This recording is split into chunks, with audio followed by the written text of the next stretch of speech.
सभी दर्शकों का हार्दिक अभिनंदन। 5 मिनट एनर्जी हीलिंग में आपका स्वागत है। पिछले वीडियो में हमने बात करी थी कि जब हम हीलिंग शब्द का प्रयोग करते हैं, इसका मतलब है किसी भी स्थिति का पहले से अच्छा हो जाना। यह स्थिति किसी रोग को लेके हो सकती है जहां से स्वस्थ स्थिति में आते हैं, या कोई परिस्थिति हो सकती है जो कि बहुत अनुकूल नहीं थी और अब बिल्कुल अनुकूल हो गई है, या फिर किसी भी अंग या भाग की स्थिति हो सकती है। जब हम एनर्जी हीलिंग की बात करते हैं तो हम उन सारी प्रक्रियाओं की बात कर रहे हैं जिससे हम आभा मंडल पर काम करते हैं। हम सबके चारों तरफ एक अदृश्य ऊर्जा का प्रवाह है, एक इनविजिबल एनर्जी फ्लो है। भारत में प्राचीन काल में इसी को प्राण नाड़ियों में दर्शाया गया कि 72,000 प्राण नाड़ियां हमारे चारों तरफ बह रही हैं। इसी से हमारे सारे चक्र भी बनते हैं जो कि हम योग में प्रयोग करते हैं, आयुर्वेद में प्रयोग करते हैं। वैसे ही चाइना में इनको मेरिडियंस के रूप में दर्शाया गया। तो बहुत सारे एक्यूप्रेशर और एक्यूपंक्चर के पॉइंट्स हैं जिनसे हम इसके प्रभाव को अच्छा कर सकते हैं। अब ये सारे तरीके जिससे हम सीधे आभा मंडल पर काम करते हैं और उसके बाद हमारे मन पर, शरीर पर, जीवन में प्रभाव पड़ते हैं, इन सारे तरीकों को एनर्जी हीलिंग के तरीके बोला जाता है। अब आप वैसे देखें तो भारत देश में तो ये तरीके शुरू से ही हैं। अब जो हम आज रेकी हीलिंग की बात करते हैं वो पहले स्पर्श चिकित्सा के नाम से जाना जाता था।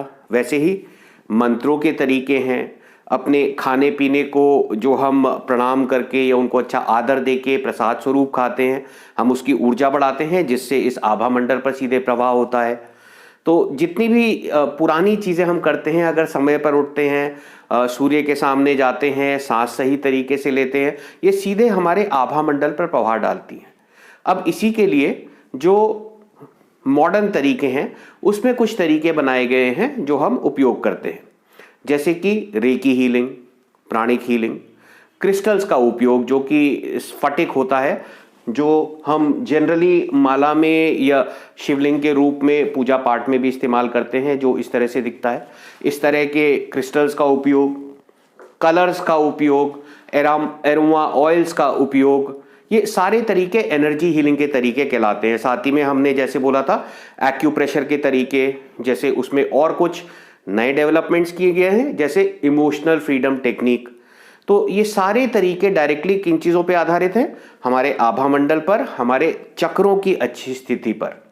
तो जो भी तरीका इन आभा मंडल को अच्छा करने के तरीकों पर आधारित होता है वह एनर्जी हीलिंग कहलाता है। बोला यह जाता है कि यह आभा मंडल का प्रवाह अगर अच्छा है, सब कुछ बहुत अच्छा चल रहा है, तो आपका शरीर भी अच्छा रहता है, आपका जीवन भी अच्छा रहता है। जब आभा मंडल में कहीं प्रवाह में कोई कमी आए, जिसको हम एनर्जी ब्लॉक्स बोलते हैं, यानी कि कहीं पे अवरोध आ गए, तो वहां पर जहां पर भी वो अवरोध है लंबे टाइम तक रहे, बोला जाता है कि 6 महीने से ऊपर अगर कोई अवरोध किसी जगह पर रहे तो वहां पर कोई रोग आने लगता है, या शरीर के भाग ढंग से काम नहीं करते, वहां पर कोई मुश्किल होने लगती है। ये सारी चीजें जब एक्सपीरियंस होती हैं और आप एनर्जी हीलिंग के तरीके अपनाते हैं, वह अवरोध हटते हैं, आभा मंडल का प्रवाह ठीक होता है। फिर धीरे धीरे शरीर में, मन में, जीवन की जिस भी स्थिति से वो कनेक्टेड है उसमें सुधार आने लगते हैं। तो जितने भी तरीके जिनको हम ऑल्टरनेटिव हीलिंग साइंसेस बोलते हैं, यानी कि मेन स्ट्रीम साइंस नहीं जहाँ पे हम मेडिकल की तरह इलाज करके डायग्नोस करके दवा खा रहे हैं, जहाँ पर हम ऐसे तरीके जो कि मन पर आधारित हैं, प्रार्थनाओं पर आधारित हैं, क्रिस्टल्स, कलर्स, एसेंशियल ऑयल्स, इन सारी चीज़ों पर आधारित हैं, डाउजिंग जैसे तरीकों पर आधारित हैं, जो कि हमारे माइंड से, साइकिक पावर्स से रिलेटेड हैं, इनको एनर्जी हीलिंग बोला जाता है। अगले वीडियोस में हम कुछ ऐसे ही तरीके डिस्कस करेंगे और समझेंगे कि यह एनर्जी हीलिंग के तरीके काम कैसे करते हैं, ताकि इनको हम आसानी से अपना पाएं। अगर आपको ये छोटे छोटे वीडियोस अच्छे लगें तो आप इनको लाइक करें, शेयर करें, चैनल को सब्सक्राइब करें और यह ज्ञान सब में बांटें, ताकि आत्मनिर्भर होकर हम सब अपने जीवन को और अच्छा बना सकें। बहुत बहुत धन्यवाद।